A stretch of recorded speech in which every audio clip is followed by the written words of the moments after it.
Bonjour à toutes et à tous, ravi de vous retrouver pour ce nouveau Paris Direct à la une de l'actualité de ce vendredi. Kiev et Moscou campent sur leur position.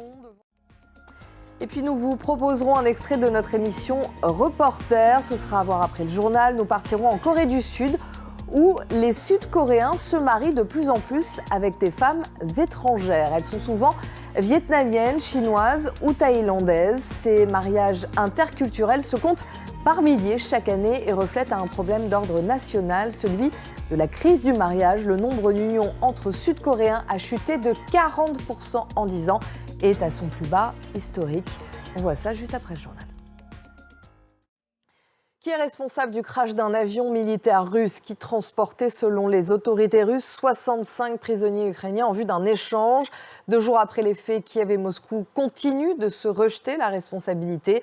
Devant le Conseil de sécurité de l'ONU, chacun a développé ses arguments. L'ambassadeur russe parle, je cite, d'un crime prémédité et bien pensé. Les Ukrainiens expliquent que si la présence de prisonniers ukrainiens était prouvée, cela serait le premier cas d'utilisation dans les airs de boucliers humains pour couvrir le transport de missiles.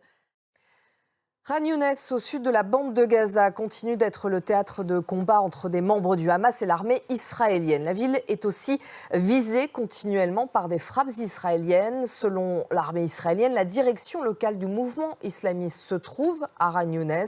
Au moins 50 personnes ont été tuées jeudi, selon le ministère de la Santé du Hamas. Axel Sim. Et la France a condamné hier les tirs meurtriers qui ont touché la veille à un refuge de l'ONU à Khan Younes.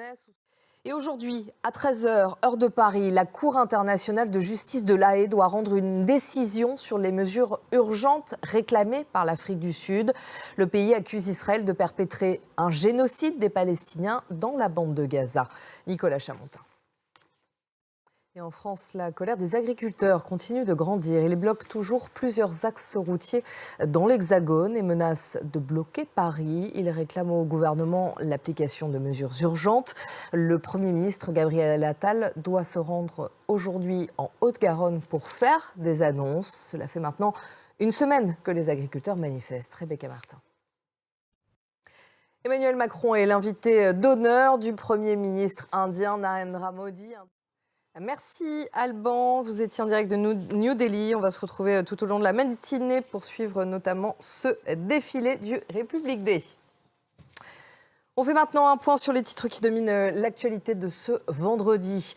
Kiev et Moscou campent sur leur position devant le Conseil de sécurité de l'ONU. Nous vous proposons un extrait de notre émission Reporter. Nous partons en Corée du Sud où de nombreux Sud-Coréens se marient de plus en plus avec des femmes étrangères. Elles sont souvent vietnamiennes, chinoises ou thaïlandaises. Ces mariages interculturels se comptent par milliers chaque année et reflètent un problème d'ordre national, celui de la crise du mariage. Le nombre d'unions entre Sud-Coréens a chuté de 40% en 10 ans et est à son plus bas historique. Nos équipes sont parties mener l'enquête entre la Corée du Sud et le Vietnam.